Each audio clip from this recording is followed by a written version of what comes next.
લેવાઈ ગયો. હા બાકી લઈને ગયો. બાકામાં નહીં.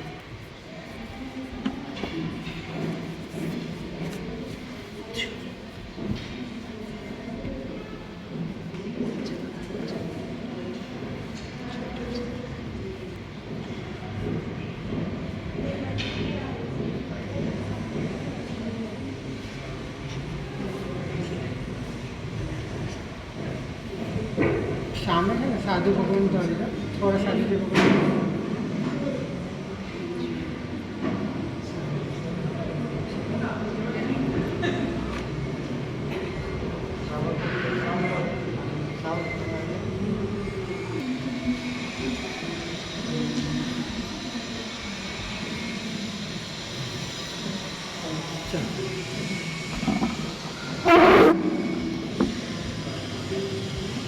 Kami mengaku yang siai, jenundan. Kami mengaku yang siai, jenundan. Ini cakap surai cakap dengan senyumnya randu. Kami nasabah ini, kami mengaku yang siai, jenundan. Kami sedih sangat kita kami, ini kami lagi. Dan kenci apa tiap berarti mana nak jauh surat jas ni. Sama ni terbatas ilmu sahaja ni, jauh mana semua mobile ni, hamil jangan itu. Kami lupa. Kami mengaku yang siai, jenundan. Kami apa yang sedih sama, ini cuma yang siai, jenundan. Kami sedih sama, ini cuma yang siai, jenundan. Hari itu, hari itu.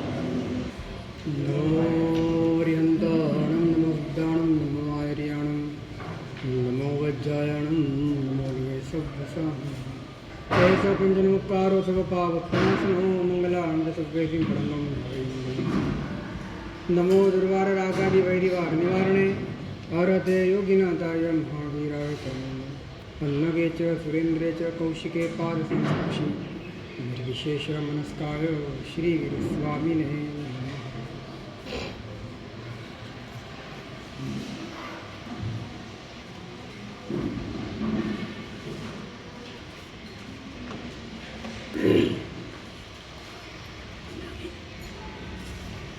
સિદ્ધ ભગવંતોની પાસે પોતાના સ્વરૂપ સિવાય કાંઈ નથી.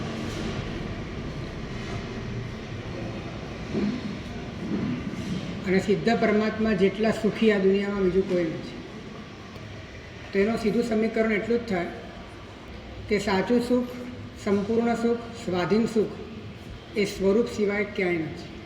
અને એનો બીજો અર્થ એવો થાય કે સ્વરૂપને જેટલા અંશે છોડીએ છીએ, જેટલા અંશે ચૂકીએ છીએ, જેટલા અંશે એના સંવેદનથી, એના અનુભવથી આપણે દૂર રહીએ છીએ, એટલા અંશે, એટલા પ્રમાણમાં દુઃખની અનુભૂતિરૂપ સંસાર ઊભો છે.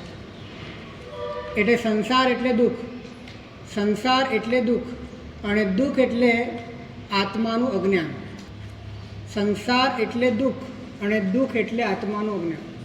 અને મોક્ષ એટલે સુખ અને સુખ એટલે આત્મજ્ઞાન. આત્મજ્ઞાન એ જ સુખનું સ્વરૂપ છે અને આત્મ અજ્ઞાન એ જ દુઃખનું સ્વરૂપ છે. આત્મા જ્ઞાન ભવમ દુઃખમ આત્મજ્ઞાનેન હન્યતે. આત્માના અજ્ઞાનથી જ દુઃખ પેદા થાય છે અને આત્માના જ્ઞાનથી જ એ દુઃખ હણાય છે. આ દુનિયામાં દુઃખની ઉત્પત્તિનું બીજું કોઈ કારણ નથી. અને એ દુઃખની હાનિનું આત્મજ્ઞાન સિવાય બીજું કોઈ કારણ નથી. આત્માનું અજ્ઞાન એ જ દુઃખ છે અને આત્માનું જ્ઞાન એ જ સુખ છે. આ સમીકરણ જ્યાં સુધી હૃદયમાં ફિટ નહીં થાય અને આત્મા તરીકે જ્ઞાન સ્વરૂપને નહીં પકડાય અને જ્ઞાન એ પોતાનું અભિન્ન સ્વરૂપ છે આ વાતનો બોધ નહીં થાય ત્યાં સુધી વાસ્તવિક દિશા નહીં મળી શકે. બને છે ઘણીવાર એવું કે આત્માનું લક્ષ્ય હોય છે પણ એ આત્મા જ્ઞાન સ્વરૂપે સ્વીકારમાં નથી હોતો. અને કદાચ જ્ઞાન સ્વરૂપે સ્વીકારમાં હોય તો પણ એને ગેરહાજર માની લેવામાં આવે છે, એને પ્રત્યક્ષ થવાને અયોગ્ય માની લેવામાં આવે છે, એને એક અતિન્દ્રિય અને બહુ દૂર રહેલી એક સિદ્ધિ તરીકે માની લેવામાં આવે છે, પરંતુ તમારા જીવનની પ્રત્યક્ષ વાસ્તવિકતા છે એ તરીકે જ્ઞાનને સ્વીકારવામાં જ્યારે નથી આવતું, ત્યારે માત્ર ને માત્ર કાલ્પનિક રીતે આત્માનું અનુસંધાન કરવાની પ્રક્રિયા ચાલે છે, અને જેમાં ક્યારે પણ કોઈ વાસ્તવિક અને પરિણામવાળું રિઝલ્ટ મળતું નથી. એટલે સુખ આત્મામાં છે એનો અર્થ એ થયો કે આત્મા એ શું છે મારે નક્કી કરવું પડશે. આત્મા એ પોતે છે અને પોતે આત્મા છે. આત્માનો ગુજરાતી અર્થ પોતે થાય છે. આત્મા શબ્દ સંસ્કૃત છે, એનો ગુજરાતી અર્થ કરીએ તો પોતે થાય. અને પોતે તો પોતે પોતાના સંવેદનમાં પોતે છે એવી ખબર એ શેનાથી પડે છે ને શેનાથી પડે છે? જ્ઞાનથી. એટલે જ્ઞાન જ આત્મા છે, આત્મા જ જ્ઞાન છે. આમ જ્ઞાન એ આત્માનો ગુણ છે, પરંતુ એ ગુણ અને ગુણી વચ્ચે કોઈ ભેદ નથી. માટે જ્ઞાન જ આત્મા છે. જ્ઞાનથી જ આત્માના સ્વરૂપને પ્રાપ્ત કરી શકાય. જ્ઞાન સિવાય આત્માના સ્વરૂપને પ્રાપ્ત કરવાનો અન્ય કોઈ ઉપાય નથી. જ્ઞાન જ એક એવું લક્ષણ છે કે જે લક્ષણ આત્મા સિવાયના અન્ય પદાર્થોથી તમારી પોતાની સ્વતંત્રતાની તમને અંદરમાં અનુભૂતિ કરાવી શકે.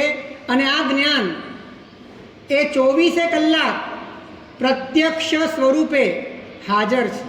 વળી આ જ્ઞાન એ પ્રત્યક્ષ સ્વરૂપે પોતાના મૂળ સ્વરૂપે હાજર છે.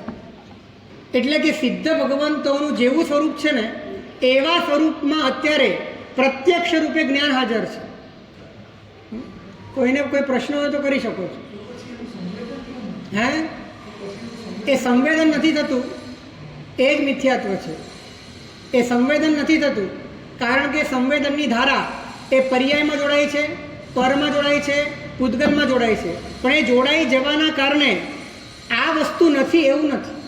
આ તો હાજર જ છે, આ હાજર જ છે, પરંતુ એ હાજર હોવા છતાં તમારી દ્રષ્ટિ કંઈક બીજે ખોડાઈ ગઈ છે, તમારી ધારા કંઈક બીજે જોડાઈ ગઈ છે, તમે કંઈક બીજે ફંટાઈ ગયા છો. એનો અર્થ એ નથી કે આ વસ્તુ ગેરહાજર છે. એટલે કે સિદ્ધ પરમાત્મા સાક્ષાત સ્વરૂપે અને અનાવૃત્ત સ્વરૂપે તમારી દરેક પળે તમારા અસ્તિત્વ રૂપે હાજર છે. પરંતુ તેમ છતાં અસિદ્ધપણું એટલા માટે છે કેમ કે સિદ્ધ સ્વરૂપમાં પરિણમન નથી. પરિણમન એ બહાર તરફ છે. પરિણમન જોડાવા માટેનું છે, સમાવા માટેનું નથી. પરિણમન ભિન્ન સાથેનું છે, અભિન્ન સાથેનું નથી. પરિણમનની દિશા બહિર્મુખ છે, અંતર્મુખ નથી. અને માટે જ આખો સંસાર ઊભો છે. પરંતુ આટલો સંસાર ચાલતો હોવા છતાં પરમાત્માએ ક્યારે પણ તમારો સાથ છોડ્યો નથી. પરમાત્મા અસ્તિત્વ રૂપે, અભેદ રૂપે કાયમ માટે સાથે છે. બસ દ્રષ્ટિ પલટો અને ત્યાં જ હાજર છે. આ જ્ઞાનનું સ્વરૂપ રૂપી છે કે અરૂપી છે? જ્ઞાન રૂપી કે અરૂપી? હાજર છે કે ગેરહાજર? એટલે અરૂપી છે છતાં હાજર છે એમ મારે કહેવું છે. અરૂપી છે છતાં પણ હાજર છે. અને હાજર છતાં એ પ્રત્યક્ષ પણ છે. જ્ઞાન પ્રત્યક્ષ છે કે અપ્રત્યક્ષ છે? એટલે ઘણી વખત એવું હોય કે હાજર હોય પણ અપ્રત્યક્ષ હોય, એવું બને. અરૂપી હોય પણ હાજર ન હોય એવું પણ બને. આ અરૂપી પણ છે, હાજર પણ છે, પ્રત્યક્ષ પણ છે. એટલે હવે અનુભૂતિ કરવા માટે જ્ઞાન તરફથી જેટલી સગવડ જોઈએ છે, પરમાત્મા તરફથી જેટલી સગવડ જોઈએ છે, એ બધી સગવડ પરમાત્માએ આપી દીધી છે. પરમાત્મા હાજર છે, પરમાત્મા પ્રત્યક્ષ થઈ શકે એમ છે. પરમાત્મા એ પોતાના મૂળ સ્વરૂપે, અરૂપી સ્વરૂપે અનાવૃત્ત છે. પરંતુ તારી દ્રષ્ટિ એ વિષયાકારમાં છે, જ્ઞેયાકારમાં છે, પદાર્થમાં છે, પૂતગલમાં છે, પર્યાયમાં છે. એમાં તારી સંપૂર્ણપણે તાદાત્મ્ય રચાઈ ગયું છે. માટે હાજર હોવા છતાં વસ્તુનો સ્વભાવ સમજાતો નથી.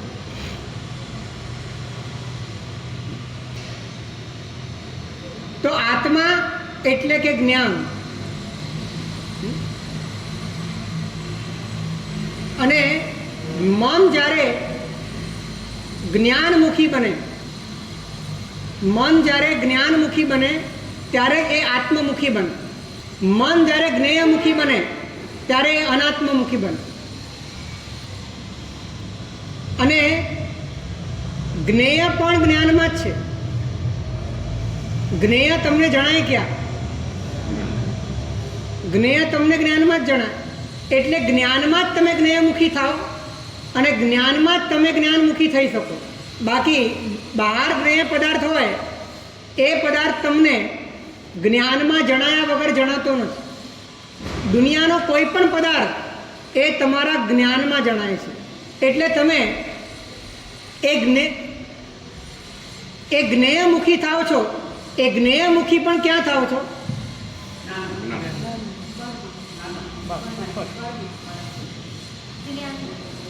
જ્ઞેયમુખી કોણ થાય છે? જ્ઞેયમુખી કે જ્ઞાનમુખી એ થાય છે તો ચેતના જ. જે ચેતના બહિર્મુખ છે ને આપણે મન કહીએ છીએ. એટલે જ્ઞેયમુખી થાય છે ચેતના, જ્ઞાનમુખી થાય છે ચેતના. અને આ જ્ઞેય પણ તમને જણાય છે ક્યાં? જ્ઞાનમાં. કોઈ વસ્તુ બહાર જણાતી નથી. આ સ્થાપનાજી છે, તમને સ્થાપનાજીમાં સ્થાપનાજી નથી જણાતા. આ સ્થાપનાજી મને જ્ઞાનમાં જણાય છે. એટલે દુનિયાના કોઈ પણ પદાર્થ પ્રત્યે હું આકર્ષિત થાઉં છું, એને હું પણ અને મારાપણું કરું છું.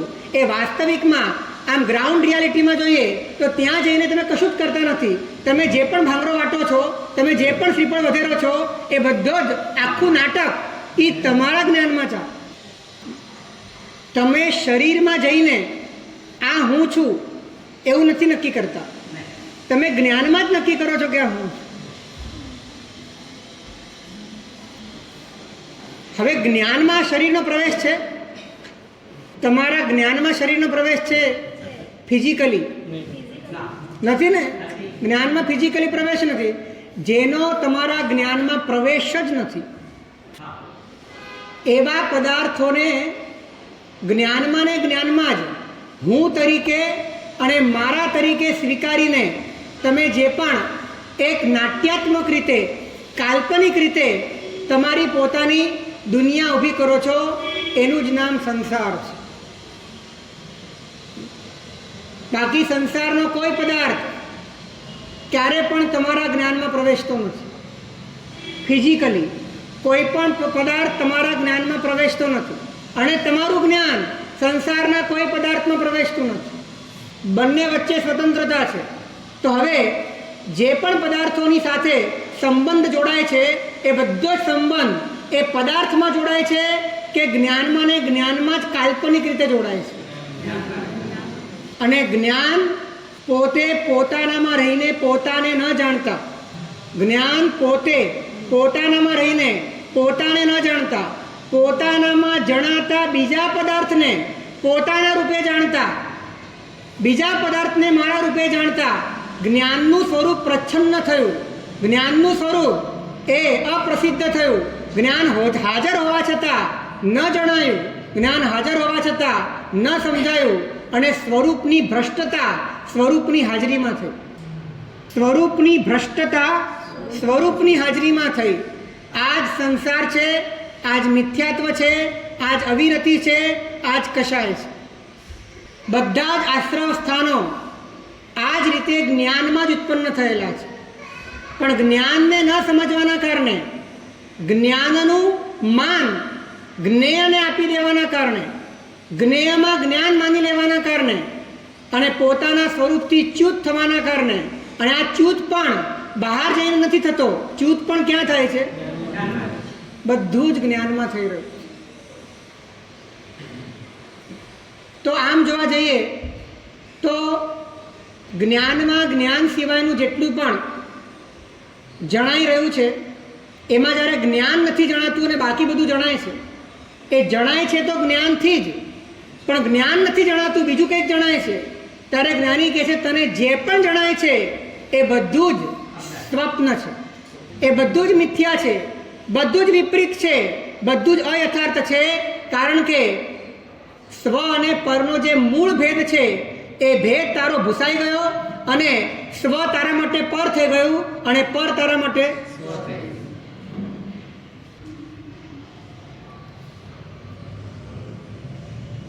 આત્મા કહેતા જ્ઞાન સમજાવવું જોઈએ. અને જ્ઞાન કહેતા મન ન સમજાવવું જોઈએ, આત્મા કહેતા જ્ઞાન સમજાવવું જોઈએ, અને જ્ઞાન કહેતા મન ન સમજાવવું જોઈએ. અને મન પોતાના કરતાં સ્વભાવથી કંઈક જુદું અને છતાં આમ અભિન્ન એવા પોતાના જ્ઞાન સ્વરૂપની જાગૃતિ રાખવાનો પ્રયત્ન કરે. આ જ પ્રયત્ન એને સંક્રમિત કરે છે, એને રૂપાંતરિત કરે છે, એને મનમાંથી અમનમાં લઈ જાય છે, ઉન્મની દશામાં લઈ જાય છે, અને અનંતકાળથી જડ સાથે જીવતા જે પોતે જડમય બની ગયો હતો એની જગ્યાએ જ્ઞાન સાથે જીવતા પોતે ચૈતન્ય પિંડ આનંદ ઘન આત્મ સ્વરૂપ બની શકે. માત્ર દ્રષ્ટિ ફ્લિપ કરવાની છે, માત્ર દ્રષ્ટિ ફેરવવાની છે, અને મન જ્ઞાનને સમજે, મન જ્ઞાનને સમજે. કઈ રીતે સમજે? આજે આ પાંચમી વાત છે. સૌથી પહેલી વાત કરી કે મનને અંતર્મુખ કરવું. અંતર્મુખ કરવું એટલે શું કરવું? અભિન્ન જ્ઞાન સ્વરૂપમાં સમાઈ જવાની સજ્જતા, એ અંતર્મુખતા છે. પછી બીજા નંબરમાં મનને વિરક્ત કરવું, એટલે કે જે પદાર્થ ભિન્ન છે, જે પદાર્થ પર છે, એ પદાર્થ સાવ જ નિરર્થક છે, અને જે નિરર્થક છે એમાં મનને લગાડવાની કે જોડવાની જરૂર નથી, ત્યાંથી સમેટવાનો જે પ્રયત્ન છે એ વિરક્તતા છે. ત્રીજા નંબરમાં ઉપશાંત, એટલે કે જ્યારે તમારા ભીતરમાં અંતર્મુક્તા આવી ગઈ, વિરક્તતા આવી ગઈ, તો જોડાણ તૂટવા લાગ્યું, તો જોડાયા વિનાની સ્થિતિ અને સમાવા તરફ ઢળવાવાળી જે સ્થિતિ કે જેમાં અંદરમાં એક નિરાકુરતા પ્રગટ થાય છે, જે એક શાંતિ પ્રગટ થાય છે, એક સ્થિતિ પ્રગટ થાય છે, એનું નામ છે ઉપશાંત. અને ગઈકાલે વાત કરી હતી શૂન્યતા. શૂન્યતા એટલે શૂન્યતાના બે પ્રકાર કીધા હતા. એક જ્ઞેયમુખી શૂન્યતા અને જ્ઞાતામુખી શૂન્યતા. એમાં જ્ઞેયમુખી શૂન્યતા એ તો ધીરે ધીરે સાતમા પછી પૂરી આવે, પૂરી સંપૂર્ણપણે એ સાતમા પછી આવે. એટલે સાતમા કુંઠાણે ક્ષપક શ્રેણી મંડાય એ વખતે નિર્વિકલ્પ દશા, જ્ઞેયમુખી નિર્વિકલ્પ દશા આવે. પણ જ્ઞાતામુખી નિર્વિકલ્પ દશા એ તો ચોથા ગુંઠાણે જ આવે. જ્ઞાતામુખી એટલે શું? મને જે જણાય છે એનું અર્થઘટન હું કર્યા કરું, એના અભિપ્રાયો બાંધ્યા કરું, એ જ્ઞેયમુખી વિકલ્પ દશા છે. અને હું કોણ છું એ બાબતની હું કલ્પનાઓ કર્યા કરું, અર્થઘટન કર્યા કરું, વિચારો કર્યા કરું. હું કોણ છું અને દુનિયાએ આપેલી ઓળખાણો, શરીરથી મળેલી ઓળખાણ, નામ અને રૂપથી મળેલી ઓળખાણ, આ જેટલી પણ આઈડેન્ટિટીઓ છે એ બધી જ આઈડેન્ટિટીઓ મારી વાસ્તવિકતાને ઢાંકે છે. એકમાં જ્ઞેયની વાસ્તવિકતા ઢંકાય છે, એકમાં સ્વરૂપની વાસ્તવિકતા ઢંકાય છે. તો સૌથી પહેલાં કયું આવરણ તૂટે? સૌથી પહેલાં આવરણ કયું તૂટે? જ્ઞેય સંબંધી કે જ્ઞાતા સંબંધી? જ્ઞાતા સંબંધી આવરણ તૂટે. એટલે ચોથું ગુંઠાણું આવે ત્યારે જ્ઞેય સંબંધી આવરણ ન તૂટે. કદાચ એમાં હજી સંકલ્પ વિકલ્પની ધારા હોય, હજી ત્યાં રાગદ્વેષની ધારા હોય, પરંતુ પોતાના તત્વની બાબતમાં નિશંકપણું, પોતે કોણ છે એ બાબતની અંદરમાં યથાર્થ પ્રતીતિ આવવાના કારણે નવે નવ તત્વોનું, દરેક જીવ અને અજીવ તત્વનું અનુભૂતિના સ્તરે પૃથક્કરણ થઈ જાય. કારણ કે જ્ઞાતા સંબંધી જે આવરણ છે એ હટી ગયું છે, કેમ કે જ્ઞાતા સંબંધી વિકલ્પ હટી ગયો છે, નિર્વિકલ્પ જ્ઞાતા એને સમજાઈ ગયો છે. આપણે 24 કલાક જે જોઈએ એનું અર્થઘટન કરીએ છીએ, જે જોઈએ એમાં વિકલ્પ કરીએ છીએ, અને એનું કારણ એ છે કે આ વિકલ્પ કરનારો પોતે પણ વૈકલ્પિક છે. જો તમે વૈકલ્પિક ન હો તો ધીરે ધીરે વિકલ્પો કરવાની ક્ષમતા ઘટી જાય. પણ તમે જ વૈકલ્પિક છો, માટે દુનિયાના પદાર્થોના જ્યાં જ્યાં તમને દર્શન થાય ત્યાં ત્યાં તમારા ભીતરમાં વિકલ્પ થયા વિના રહેતા નથી. મનનો સ્વભાવ જ છે ને, વિચાર કર્યા જ કરે છે. મનનો સ્વભાવ એટલા માટે છે કે મનને એનું મૂળ મળ્યું નથી, મનને એની પોતાની આધારશિલા મળી નથી, મનને એના અસ્તિત્વનો બોધ થયો નથી, મનને સમાઈ જવાની દિશા નથી મળી. માટે મન એની પાસે બીજો કોઈ વિકલ્પ જ નથી. એ વિકલ્પો કર્યા સિવાય રહી જ નહીં શકે, કારણ કે એ તો શોધે છે કે ક્યાં સમાઈ જવાય, અને ત્યાં શોધે છે કે જ્યાં માત્ર જોડાઈ શકાય. જ્યાં જોડાઈ શકાય ત્યાં સમાઈ જવાની વાત શોધે છે, અને એમાં 14 રાજલોકના 56 એને છાણી માર્યા છે. એક પણ જગ્યાએ વિશ્રાંતિ મળી નથી. એટલે સંસ્કાર એનો ચંચળતાનો અને અસ્થિરતાનો પડ્યો છે, અને પડવાનું એક જ કારણ છે કે સમાઈ જવાની જે ધારા, સમાઈ જવાનું સ્થળ, સમાઈ જવાનું સ્થાન, સમાઈ જવાની આધારશિલા એને ઉપલબ્ધ થઈ નથી અને સમજાઈ નથી. માટે જ મનની આ ગતિવિધિ ચાલે છે. જો એને સમજાઈ જાય તો ઓટોમેટિક એ મન ધીરે ધીરે ધીરે ઠાળે પડતું જાય, ઠેકાણે પડતું જાય, એ સમેટાતું જાય, એ સમાતું જાય. પછી શું કે છે? મનડું દુરારાધ્ય. એ તે એટલે કોણ? ભગવાન એટલે કોણ? આત્મા એટલે કોણ? આત્મા એટલે કોણ?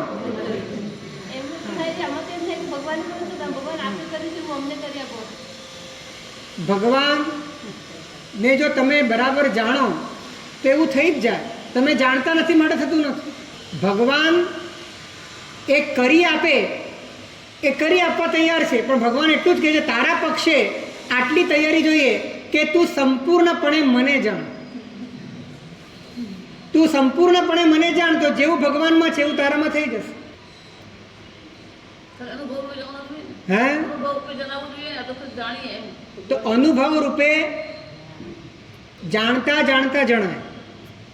ભગવાનનું સ્વરૂપ આપણે માત્ર ભેદપૂર્વક જાણ્યું, ભેદપૂર્વક જ જાણ્યું, અભેદપૂર્વક નહીં જાણ્યું. ભગવાનનું સ્વરૂપ પૂદગલપૂર્વક જાણ્યું, અપૌદ્ગલિક સ્વરૂપ નહીં જાણ્યું. ભગવાનનું સ્વરૂપ એને પણ નિમિત્તની સાપેક્ષતાએ જાણ્યું, નિમિત્તના નિરપેક્ષપણાએ અને સ્વરૂપની દશાએ પરમાત્માને ના જાણ્યા. પરમાત્માનું નિરુપાધિક સ્વરૂપ નથી જાણ્યું, ઔપાધિક સ્વરૂપ જાણ્યું. એટલા માટે જ્યાં વચ્ચે કોઈક દલાલ છે, જ્યાં વચ્ચે કોઈક આંતરું છે, જ્યાં વચ્ચે ક્યાંક ને ક્યાંક બીજા પદાર્થો એ અડચણ રૂપે છે, ત્યાં સુધી ભગવાન અને તમારા વચ્ચેનો જે અભેદ ભાવ આવવો જોઈએ એ ક્યાંથી આવી શકે? ભગવાન સિવાયનું ભગવાનમાં જાણ્યું, ભગવાન સિવાયનું ભગવાનમાં ભગવાન રૂપે જાણ્યું. હે? અષ્ટપ્રાતિહાર્ય એને ભગવાન પોતાનું સ્વરૂપ માને કે ન માને? વાણીના 35 ગુણ એને ભગવાન પોતાનું સ્વરૂપ માને કે ન માને? આંખડી અંબુજ પાંખડી ભગવાન એને પોતાનું સ્વરૂપ માને કે ન માને? ન માને. અને આપણે આ બધાને ભગવાનનું સ્વરૂપ માનીએ કે ન માને? માને. એટલે ભગવાનમાં જે ભગવાનનું સ્વરૂપ નથી એને ભગવાન તરીકે માને. તો પછી હકીકતમાં આ બધા વર્ણનો જે જીવની દ્રષ્ટિ પૂજગલમાં જ ખોડાઈ ગયેલી છે એને ભગવાન તરફ લઈ જવા માટે એક વે છે, પરંતુ એ મંજિલ નથી, એ ભગવાનની સાચી ઓળખ નથી. ભગવાનની સાચી ઓળખ તો દ્રવ્ય ગુણ પર્યાય કરીને જ થઈ શકે, એના સિવાય બીજો કોઈ ઉપાય નથી.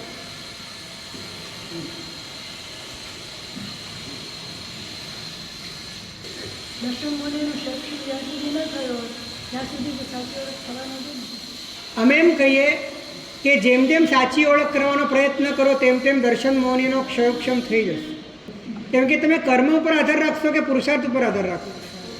તમારે પુરુષાર્થ ઉપર જ આધાર રાખવાનો છે. કર્મની રાહ જોવા બેસશો તો જન્મ પૂરો થઈ જશે. તો હા, તો તમે ભગવાન કરાવે છે એનો અર્થ એ છે કે તમે નથી કરતા એવું સ્વીકારમાં આવે છે તમને? ભક્તિ યોગાચાર્ય મારે જ્યારે એમ કહે છે કે ભગવાન જ બધું કરે છે, ત્યારે એનો બીજો અર્થ એ થાય છે કે તમે કશું જ નથી કરતા એ સ્વીકારમાં આવે છે. એ સ્વીકારમાં ન આવે ત્યાં સુધી ભગવાન બધું જ કરે છે એ વાત તમારો અંદરથી જે સ્વીકાર છે એ સ્વીકાર તમારો બરાબર નથી. એમાં તો પછી કદાચ આપણે આપણું ફાવતું પણ પકડી લઈએ. એવું બને, ભૂલ થાય તો કે ભગવાને કરાવે છે. અમે શું કરીએ? ભગવાન કરાવે છે. હા,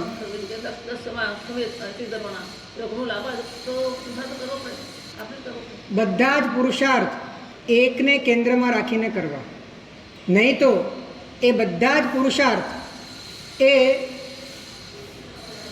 નવા બંધન પેદા કરવાના બીજ બની શકે છે. એટલે તમે ક્ષમા રાખી અને ક્રોધ ન ગયો,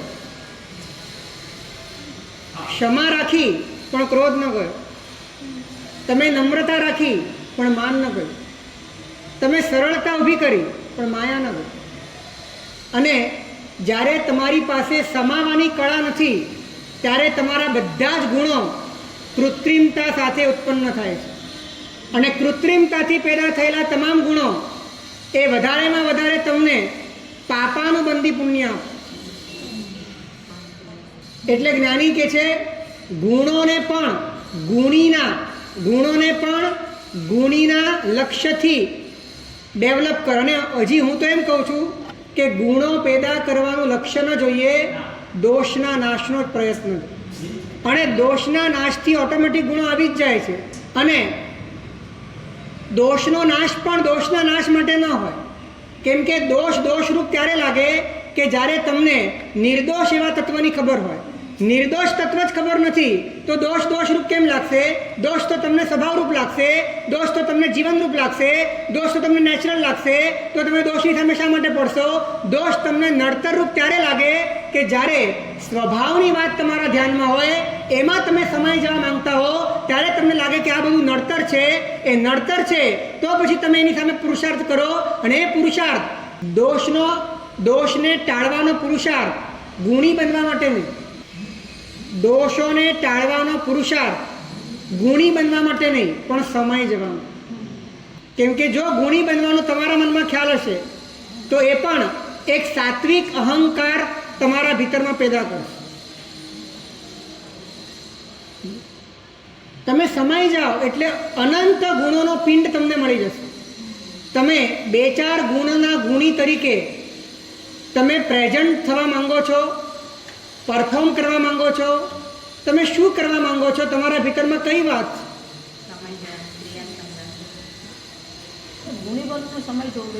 હે? એટલે કે હું ક્ષમાવાન બનું. તો અહીંયા ક્ષમાવાન બનું એવો ભાવ એ તમારા ભીતરમાં એક ક્ષમાવાન તરીકેની છબી પેદા કરે છે, આઈડેન્ટિટી ક્રિએટ કરે છે. એટલે તમે પહેલાં શરીરમાં બંધાયા હતા, નામમાં બંધાયા હતા, રૂપમાં બંધાયા હતા. અહીંયા તમે આવા ઔદૈિક ગુણમાં, ઔદૈિક આ સ્વાભાવિક ગુણ નથી, કેમ કે સમાઈ જવાની પ્રક્રિયા થતી નથી.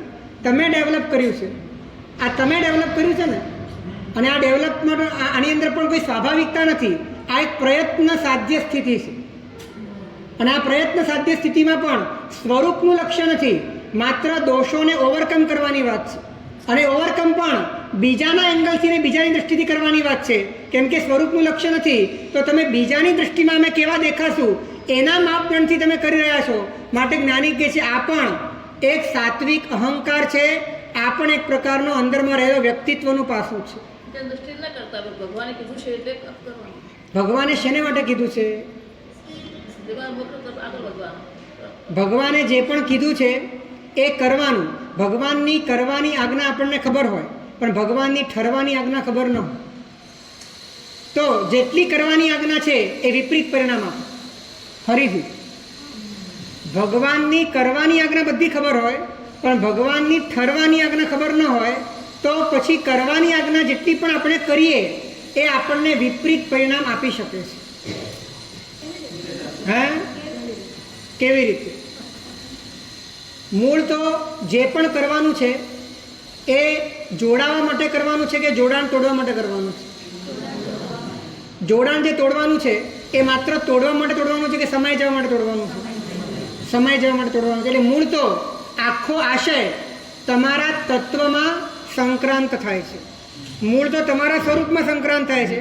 હવે તમને તમારા મૂળ તત્વની કોઈ અભિરુચિ જ નથી, અથવા તો એ તરફ દ્રષ્ટિ જ નથી. અને પરમાત્માએ જેટલી વાત કરવાની કીધી, જેટલી આજ્ઞા કરવાની બતાડી, એ કરવાની આજ્ઞા મૂળ વાતને સમજ્યા વિના, ઠરવાના સ્થળને સમજ્યા વિના તમે કરવાની આજ્ઞા પકડી લીધી. હવે કરવાની આજ્ઞા એની ડિઝાઇન જ એ રીતે થઈ છે કે જોડાણ તોડે છે. હવે જોડાણ તોડવાની પ્રક્રિયા માટે જ એ આખી કરવાની આજ્ઞા છે. તમે સામાયિક કરો, તમે પ્રતિક્રમણ કરો, તમે તપ કરો, તમે ત્યાગ કરો, તમે કાંઈ પણ કરો, દરેકમાં તોડવાની વાત છે, જોડાણને તોડવાની વાત છે.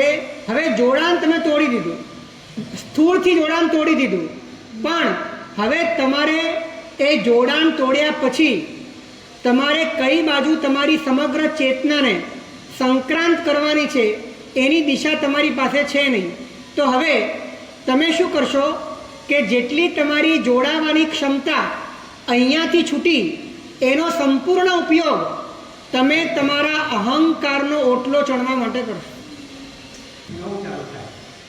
અને ક્રિયાનો જ્ઞાન વગરની ક્રિયા, જ્ઞાન પક્ષ વગરનો ક્રિયા પક્ષ એ મોટા ભાગે અહંકારમાં રૂપાંતરિત થાય છે. એ શુષ્ક જ્ઞાનમાં પરિવર્તિત થઈ જાય છે. અને ત્યાં બીજાની નિંદા અને પોતાનો ઉત્કર્ષ, બીજાના દોષોનું દર્શન અને પોતાનું મહિમાગાન, આ વ્યક્ત કે અવ્યક્ત રીતે બધું આવી જ જાય છે. અને એના કારણે સંસાર ઘટવાની જગ્યાએ વધે છે.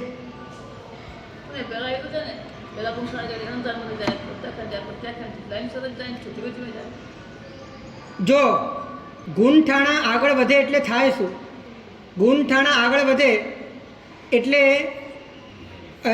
એ ક્રિયાઓના તરતમ ભાવનો ગ્રાફ છે કે અંદરની પરિણતિની શુદ્ધતાનો ગ્રાફ છે? બરાબર છે ને?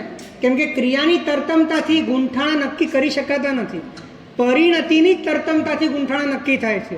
તો પરિણતિનો અર્થ શું કરશો?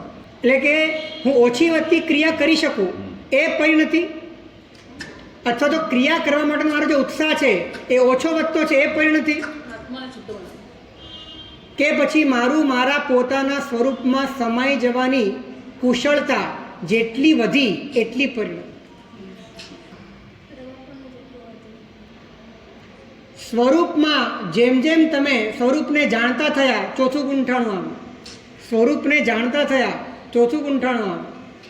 સ્વરૂપમાં સ્થિર થવા લાગ્યા, પાંચમું, છઠ્ઠું અને સાતમું ગુંઠાણું આવે.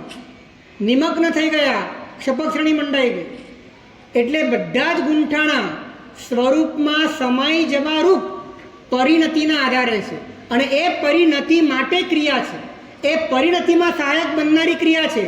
ક્રિયાઓથી પરિણતિને પોષણ મળવું જોઈએ, અને પરિણતિને ક્રિયાઓ ત્યારે જ પોષણ આપી શકે કે જ્યારે તમારા ભીતરમાં આ વાતનો સંપૂર્ણપણે બોધ હોય કે સમગ્ર ચેતનાને સમાઈ જવા તરફ ઢાળવાની છે, સમગ્ર ચેતનાને પોતાના જ્ઞાન સત્તામાં રૂપાંતરિત કરવાની છે. આ વાતનો બોધ હોય તો નાનામાં નાની ક્રિયા એ તમારા માટે એ અમૃત અનુષ્ઠાન અથવા તદહેતુ અનુષ્ઠાન બની શકે. સ્વમાં સમાતા સમાતા ક્રિયા કરો તો ક્રિયા સ્વમાં સમાવાનું કારણ બનશે. સ્વને જાણતા પહેલાં જ્ઞ પરિજ્ઞા, પછી પ્રત્યાખ્યાન પરિજ્ઞા, પહેલાં જ્ઞાન અને પછી ક્રિયા. સો પરમાર્થ સુખના દરિયા, વસ્તુ અજાણે મન દોડાવે તે તો મૂરખ બહુ પસ્તા. જ્ઞાન પક્ષ વિના ક્રિયા પક્ષ ચાલતો જ નથી. કાં તો જ્ઞાન પક્ષ જોઈએ, કાં તો જ્ઞાની પક્ષ જોઈએ. કાં જ્ઞાન પક્ષ જોઈએ અને કાં જ્ઞાની પક્ષ જોઈએ. જ્ઞાનીના કારણે તમારું જ્ઞાન પક્ષ એ પૂરો થઈ જાય, પરંતુ બેમાંથી એક પણ ન હોય તો જ્ઞાની કહે છે ક્રિયા પક્ષ ચાલતો જ નથી. એટલે ક્રિયા કરતાં કરતાં કઈ રીતે સમાઈ જવાય એમ નહીં, સમાઈ જવાનું વિઝન હોય અને પછી ક્રિયા કરો તો ક્રિયા કરતાં કરતાં સમાવ. લક્ષ્ય સ્વમાં સમાઈ જવાનું લક્ષ્ય એમ. હવે સ્વમાં સમાઈ જવાનું જે લક્ષ્ય શબ્દ બોલો છો ત્યારે લક્ષ્ય તરીકે વર્તમાન ભાષે છે કે ભવિષ્ય ભાષે છે? વર્તમાનમાં જે ક્રિયા કરીએ એમ. નહીં, ક્રિયા વર્તમાનમાં ભાષે છે પણ લક્ષ્ય ક્યાં ભાષે છે? જો લક્ષ્ય ભવિષ્યમાં ભાસતું હોય તો હજી ગરબડ છે. લક્ષ્ય જો ભવિષ્યમાં ભાસતું હોય તો ક્રિયા તમારી વર્તમાનમાં છે અને લક્ષ્ય તમારું ભવિષ્યમાં છે, તો એ બે વચ્ચે જ વિસંવાદિતા છે. તો એ કેવી રીતે જોડાશે?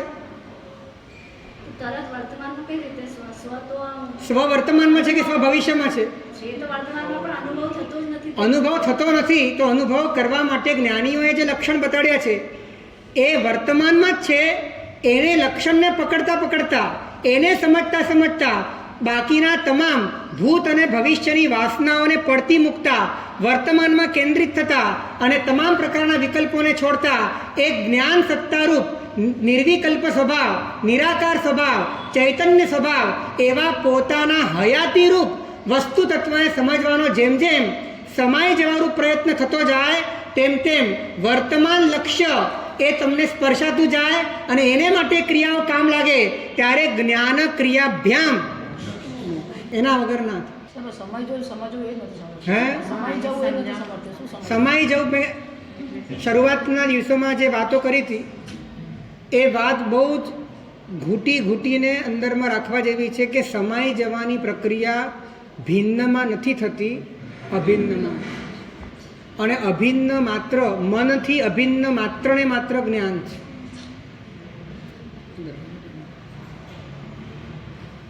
ક્રિયા તો પર છે ને.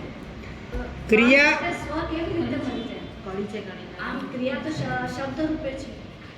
ક્રિયા મન વચન અને કાયા રૂપે છે.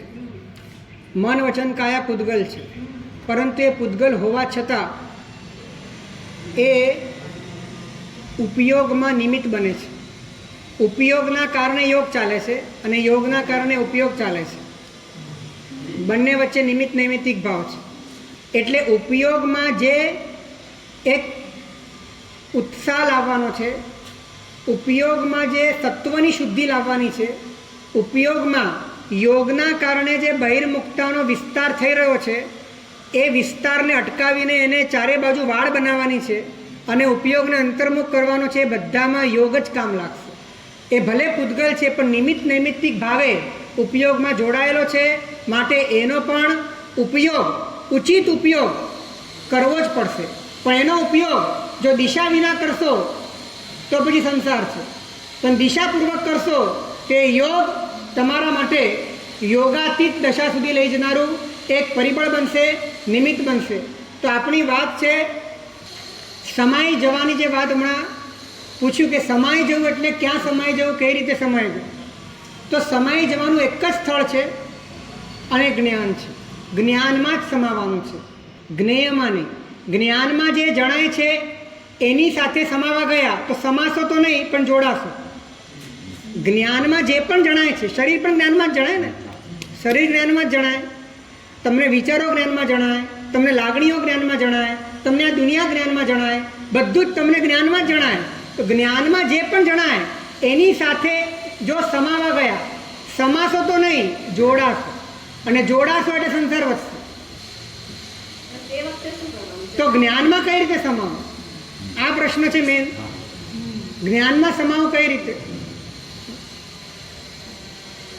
આ પ્રક્રિયા અતિ ઝીણી છે, અતિ સૂક્ષ્મ છે, કારણ કે વસ્તુ જ બહુ સૂક્ષ્મ છે. પણ એ વાત કરતાં પહેલાં શૂન્યતાની વાત કરી દો કે શૂન્ય થવું, મનને શૂન્ય કરવું એટલે જ્ઞેયમુખી શૂન્યતાને થોડીક વાર માટે આપણે ગૌણ કરી દઈએ, પણ જે જ્ઞાતામુખી એટલે કે હું એ બાબતના જેટલા પણ વિકલ્પો કરીએ છીએ એ બધા જ વિકલ્પોને જો આપણે રદ બાતલ કરી દઈએ, હું તરીકે કાંઈ જ ન બચવું જોઈએ આપણા ભીતરમાં. હું એ બાબતમાં આપણે સંપૂર્ણ બ્લેન્ક થઈ જવા જોઈએ. એ બાબતમાં આપણી પોતાની, આપણા માટેની કોઈ માન્યતા ન હોવી જોઈએ. આપણા માટે બીજા માનતા જુદી વાત, આપણા માટે આપણા મનમાં આપણા વિશેની એક પણ માન્યતા, એક પણ કલ્પના બચવી ન જોઈએ. કદાચ આપણને આત્મા નથી સમજાતો, પણ એટલું તો આપણે સ્વીકારી જ લઈએ કે હું કાંઈ નથી. કાંઈ નથી એટલે શરીર પણ નથી, મન પણ નથી, વિચાર પણ નથી, લાગણી પણ નથી. હું તરીકે કાંઈ છે જ નહીં, ઝીરો છે, સાવ શૂન્યતા છે. આવો સ્વીકાર કરીને જીવવાની આદત પાડીએ ત્યારે ચોથા નંબરમાં મનની ક્વોલિટી ક્રિએટ થાય છે કે મનને શૂન્ય થઈ શકે. એક વાત ધ્યાનમાં રાખો કે હું લબ્ધિ વલ્લભ છું, આવું જે મેં માન્યું એ માનવાથી જ માન્યું ને કે અંદરથી જ આવ્યું?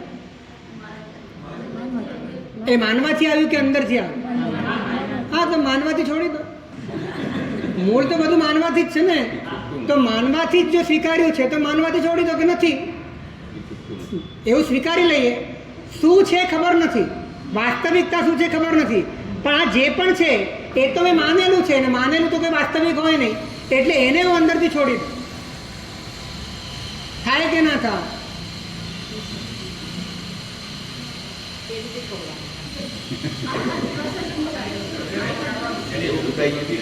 હા,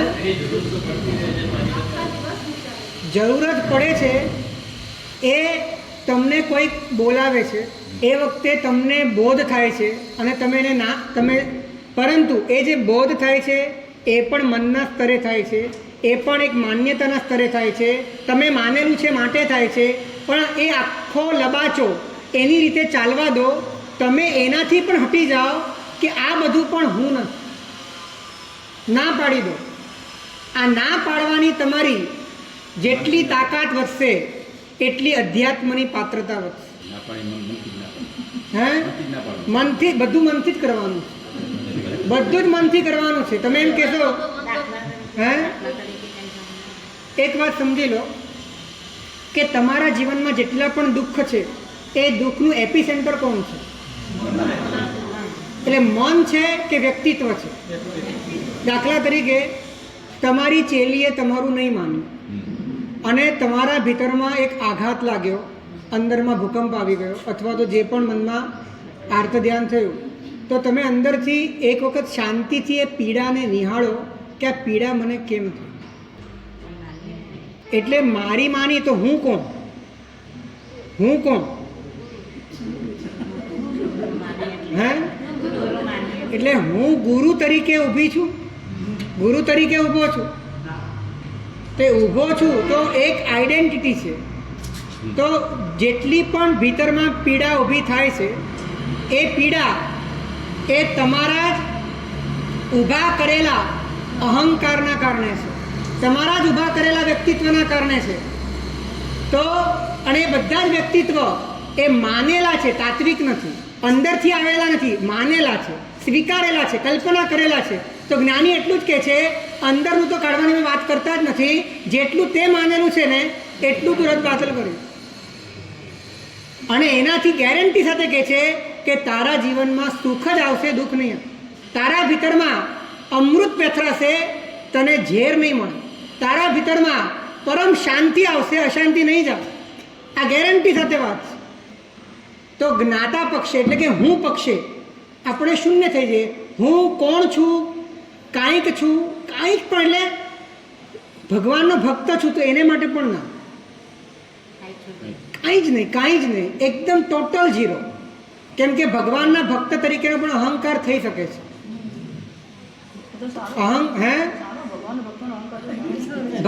એકચ્યુઅલી ભગવાનના ભક્તો હોવાનો અર્થ એ છે કે એને ખબર ન હોય કે ભગવાનનો ભક્ત છે. એને ખબર ન કે, જેને ખબર પડી કે હું ભક્ત છું એટલે એને પાછું નવું ઊભું કર્યું, નવો ઉત્પન્ન કર્યો. Total zero. આ સાધના છે. મનને પોતાની બાબતમાં કોઈ કલ્પના ન કરવા દેવી, એને ટોટલ ઝીરો કરી દેવું. એનાથી એટલા બધા જીવનમાં પ્રશ્નો તમારા સોલ્વ થઈ જાય છે, જીવનમાં એટલી બધી સમસ્યાઓ ખતમ થઈ જાય છે, એટલા બધા તમારા ભીતરમાં પેદા થનારા અલગ અલગ પ્રકારના કષાયો અને વિકલ્પોની ધારાના જે બીજ છે એ નષ્ટ થઈ જાય છે. અને જ્યારે તમારું આંગણું ચોખ્ખું થઈ ગયું, તમે જ પથ્થરો કાઢી નાખ્યો, જે પથ્થરો તમે જ બનીને બેઠા હતા એ પથ્થરો જ નીકળી ગયો, તો પરમાત્મા નામનું ઝરણું એને વહેતા વાર નહીં લાગે, ફટાફટ પરમાત્માના દર્શન થઈ જશે, પરમાત્માની સુરખી સમજવા મળશે, પરમાત્માનું સૌંદર્ય પ્રગટ થવા લાગશે. જોયા કરવા બસ ખાલી રસ્તા હે ભગવાનનું ને જોયા કરવાનું વ્યવહાર કરાવવાનો હોય તો એ બધું બહારથી થયા કરે, એ બધું જ છે ને કર્મોના ઉદયથી અને આપણા સંસ્કારથી થાય છે. અને થતું હોય ત્યારે પણ તમે એને જોઈ શકો છો. એનો અર્થ એ છે કે જોવાની પ્રક્રિયા સ્વતંત્ર ચાલી રહી છે અને આ બધી વસ્તુઓ સ્વતંત્ર છે. તમે તમારી સત્તા, તમે તમારી હાજરી, તમે તમારી હયાતી, તમે તમારી બેઠક એ માત્ર જ્ઞાન તરીકેની સ્થિતિમાં લઈ જાઓ. બાકીનો બધો જ લબાચો એને છૂટો કરી નાખો, જુદો પાડી નાખો. અને જ્ઞાન તરીકે પણ તમે જ્ઞાનને અત્યારે સમજી નહીં શકો. જ્ઞાનને સમજી નહીં શકો તો અત્યારે તો તમારે એક જ કામ કરવાનું છે કે જે સમજાયું છે ને એને ડિલીટ મારી દો. એ જીરો એ છે જ નહીં, હું છું જ નહીં. હું કાંઈ નથી, એનાથી બાકીનું નીકળી જશે અને હું કાંઈ નથી એટલું જે બચ્યું એને પછી જે 5મું સ્ટેપ છે જેનું નામ છે મનને જાગૃત કરો. કેમ કે આટલું કરશો તો જ 5મું સ્ટેપ કામ લાગશે. જો તમે શૂન્ય નહીં થાવ તો તમે જાગૃત નહીં થઈ શકો. એટલે કે શૂન્ય એટલે વ્યક્તિત્વના સ્તરે તમે શૂન્ય નહીં થાવ. એટલે કે હું કાંઈક છું આ વાત ઊભી હશે તો તમે જ્ઞાન પક્ષની જાગૃતિ રાખવાની કળા વિકસાવી નહીં શકો. તમે અંદરથી ઝીરો થઈ જાઓ તો તમને પછી ખબર પડવા લાગશે કે જ્ઞાન શું છે, જ્ઞાન સત્તા શું છે, જ્ઞાન સ્વભાવ શું છે, જ્ઞાન સ્વરૂપ શું છે. એ વાત પછી તમારી ચેતનામાં, પછી તમારા મનમાં એક કળા પ્રગટશે કે એની રેન્જ એ પકડી શકશે. એની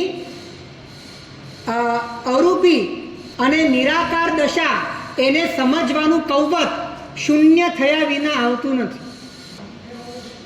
હે શૂન્ય થયા વગર જાગૃત કેવી રીતે થવું? કેમ કે જાગૃત કોના બાબતમાં થવું છે? જાગૃત જ્ઞેયની બાબતમાં થવું છે કે જ્ઞાનની બાબતમાં થવું છે? તો શૂન્ય કોની બાબતમાં થવું પડશે? જ્ઞેયની બાબતમાં. શૂન્ય જ્ઞેયને લઈને જે પણ તમે તમારી પોતાની કલ્પના ઊભી કરી છે એ બાબતમાં તમારે શૂન્ય થવું પડશે. શૂન્ય થશો તો પછી જ્ઞાનને સમજવાની ત્રેવડ આવશે અને ધીરે ધીરે જ્ઞાન પક્ષ ખુલતો જશે અને જેમ જેમ ખુલતો જશે તેમ તેમ સમાઈ જવાની પ્રક્રિયા ચાલુ થઈ ગઈ. સમય થઈ ગયો છે.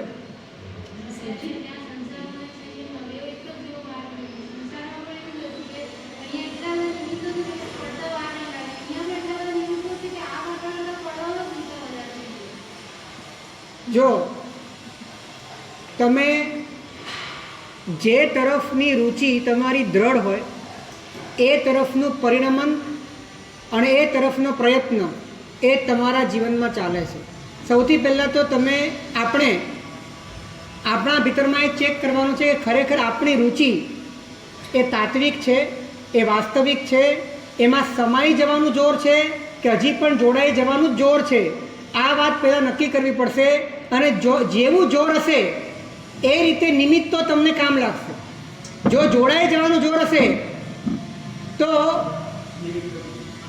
એક નાનકડું નિમિત્ત પણ તમારા ભીતરને હચમચાવી નાખશે અને જોડાઈ જવાનું જોર, સમાઈ જવાનું જોર હશે તો ઘણા બધા નિમિત્તોની વચ્ચે પણ કઈ રીતે અંદરથી ખુલી જવું, કઈ રીતે અંદરથી વ્યાપી જવું, કઈ રીતે અંદરથી અલિપ્ત થઈ જવું, કઈ રીતે બધાથી છૂટા થઈ જવું, આ ભીડની વચ્ચે પણ તમારા ભીતરમાં કમળ ખીલી જાય છે. એટલે આપણે જ્યારે પણ આવી ફરિયાદનો ભીતરમાં આપણા અંદરમાં જમાવે છે ત્યારે આપણે પોતાને બોધ આપવો કે હજી મારી રુચિમાં ક્યાંક કચાશ. રુચિ પુરુષાર્થ છે. રુચિ માટેની ભૂમિકા એ કાળક્રમે આવે છે પણ રુચિ એ પુરુષાર્થથી આવે છે. રુચિ પ્રમાણેનું વીર્ય આ એ પણ પુરુષાર્થના જ ફળરૂપ છે અને એનાથી આગળ છેક શપથ શ્રેણી સુધીનો બધો જ એ આત્મિક અંતર્મુખ પુરુષાર્થની જ ધારા છે. માટે આપણા હાથમાં જે 5 કારણ છે ને એ 5 કારણમાંથી આપણા હાથમાં એક જ કારણ છે, પુરુષાર્થ. અને એ પુરુષાર્થને જ્ઞાની એમ કહે છે કે જેને પુરુષાર્થ કરવાનું મન થાય એના 5 કારણ અનુકૂળ છે. અને જેને પુરુષાર્થ કરવાનું મન થતું નથી, જે એમ કહે છે કે હજી મારી ભવિતવ્યતા બરાબર નથી, હજી મારી નિયતિ બરાબર નથી, હજી મારા કર્મ બરાબર નથી, હજી મારો સ્વભાવ બરાબર આવ્યો નથી, જે એવું માને છે પુરુષાર્થ કરવામાંથી એ ખસે છે, તો એનો હજી કાળ પાક્યો. એટલે આપણા હાથમાં પુરુષાર્થ છે. પુરુષાર્થવાદી બનીએ પણ પુરુષાર્થને સમ્યક બનાવીએ. અહંકારના ઘરનો, કર્તા ભાવના ઘરનો પુરુષાર્થ ઘણો કર્યો, પરંતુ અકર્તા તરીકેનો, આંતરિક રીતે સમાઈ જવાનો, ઉપશાંતતાનો, અંતર્મુક્તાનો, વિરક્તતાનો, શૂન્યતાનો જે પુરુષાર્થ છે, એ પુરુષાર્થ દ્વારા આપણે આત્મામય બનીએ, આત્માથી જાગૃત બનીએ અને આત્માના અભિન્ન સુખને સહજતાથી અનુભવીએ. એમ કરતાં કરતાં સંસારના સમસ્ત દુઃખોથી આપણે મુક્ત થઈ શકીએ. એને માટે પ્રયત્ન કરીએ છીએ. બેઠા જિલ્લાના હા, આવતીકાલે અહીંયા રહેશે. નીચે વડીલ મહાત્મા, વૃદ્ધ મહાત્માઓને ભાવના છે તો કદાચ નીચે પણ રાખીએ, પણ અહીંયા જ રહેશે.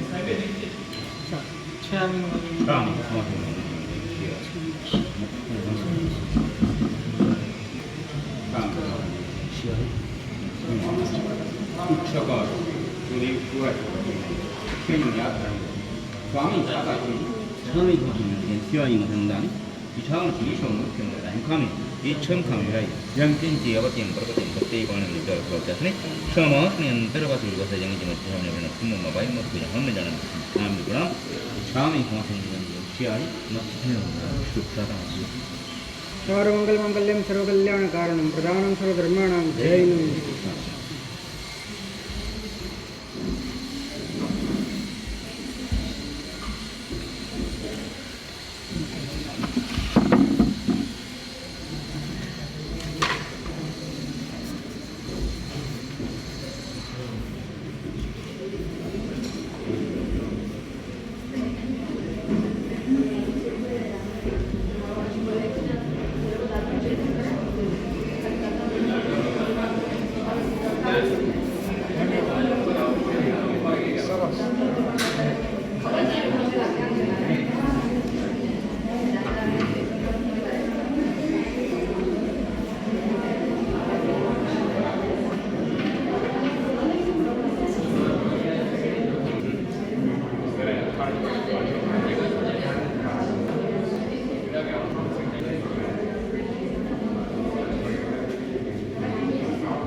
Gracias.